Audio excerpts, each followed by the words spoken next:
G'day guys, and welcome to the continuation of this dry aging experiment. If you watched my last video, I picked up this bowl blade primal from my butchered age, and as I explained before, I'm really hoping to get a couple of nice flat iron steaks out of it, plus a couple of other cuts, hopefully. As of today, this has been in my homemade dry aging fridge for 49 days, and looks like it's shrunk up a fair bit since day one. The trussing that I put on the oyster blade to press it up against the scapular bone seems to have worked, and there's no separation between the meat and the bone like I hoped to avoid, because if there was, there would have been a bit of spoilage, and that's not very good. The GoPro that I set up in the fridge, which you might have seen on my last video as well, I took that out, I had a look at the footage, and it turned out really well. And I'll post that as a separate video just later on. Didn't have any issues with the GoPro freezing up like I did the first time that I tried it, because it doesn't really like the cold, but none of that happened this time, so I'm really happy about that. So I'm going to take this out of the fridge, and we're going to put it on the scales, and we'll see how much moisture loss it's done over the 49 days. Alright, so when this cut of beef went into the fridge, it weighed 9 kilos, 152 grams. And now it weighs 7 kilos and 80 grams. And that's a total moisture loss of 2 kilos and 72 grams. So I will take this off. And I'm going to fill up a jug just to demonstrate how much water has gone. And I'll just move that up a little bit. So I need 2 kilos and 72 grams worth of water, which looks a little something like this.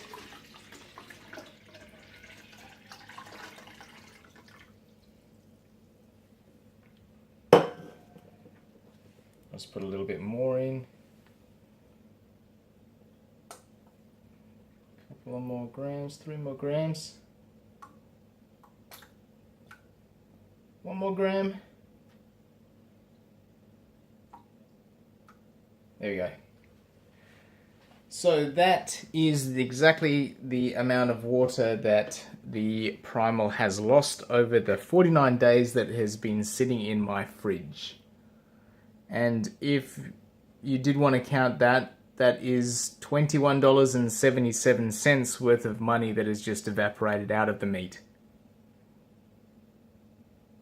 Alright, so I'm going to set the chopping board up, and we're going to get into breaking this thing down.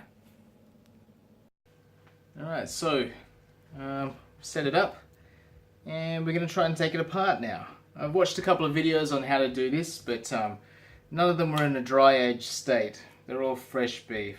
So I think the first thing I'm going to do is I'm going to take this shin bone off. I might take this trussing that I put on there off first.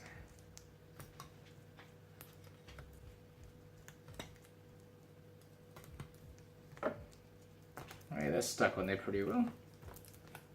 Look at that.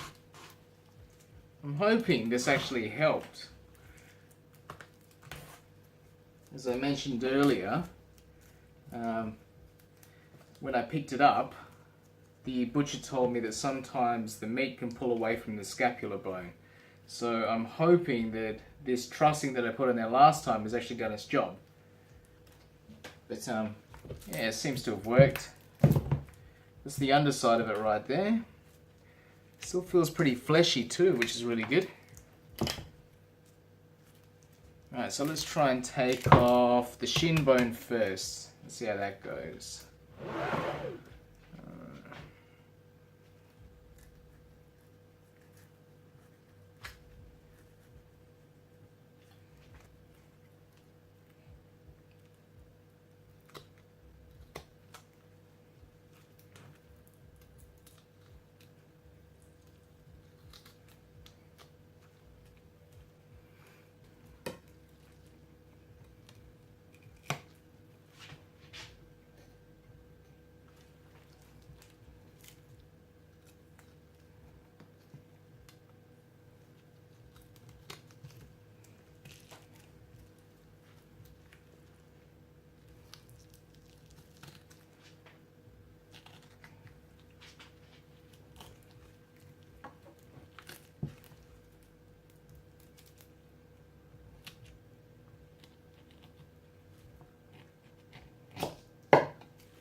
Alright, so that's the bone.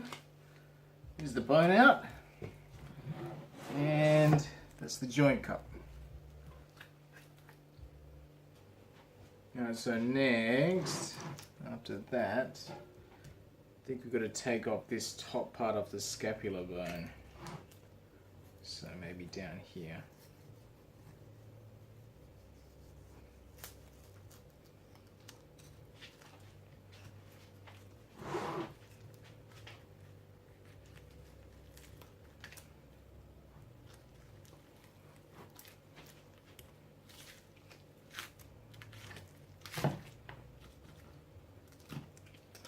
Alright, so this would have been the undercut. There is a little bit of meat here, which I can clean up later on, but the rest of it, yeah, it's all lost. Alright, let's move on to the next cut. Alright, so the next cut we're going to try and get out of this will be the chuck tender, which is on this side right here, this muscle right here. So to get to that, I need to mark along each side of the scapular bone.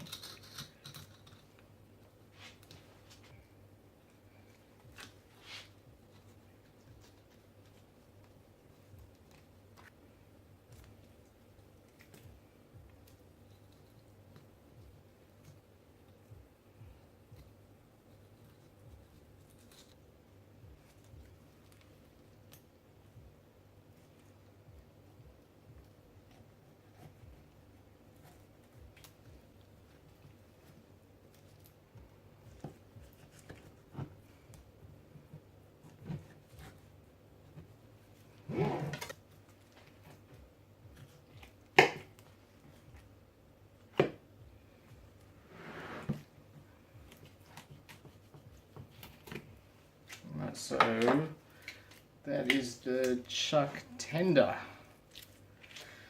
and there's a bit of meat in there. It's all right. They put a few knife marks into it, but yeah.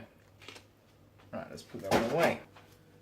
So now I've pulled off the scapular bone, and this is the blade section. And these are what I was chasing. These are the two flat iron steaks that I got out of it. So they were sandwiched together, and I just filleted them out and took the seam out of the middle of them. But I'm pretty happy with how that turned out. Yeah, look, flat iron steaks, that's exactly what I wanted. I'm not too sure what I'm going to do with this yet, whether I'm going to cook it as a whole roast or if I'm going to cut it into blade steaks. I might clean it up first and I'll see how I go with it. So I'm going to clean up the rest of these cuts and then I'm going to present them out and show you exactly what they look like. Alright, so here is the yield, and over on the right hand side I've got my trimmings pile. Over here, I've got the chuck tender. I've got my two flat irons, which turned out pretty good. And just back here, I've got the blade roast. I could cut that into blade steaks, but I think I'm going to leave it as a blade roast for now. Maybe I might cook it on the rotisserie later, or I'll do something with it. But I'm probably saving these two flat irons. I'll probably do something with them on Boxing Day. So thanks for watching. Let me know if you have any questions or anything. Just drop me a comment below, and I'll see you next time.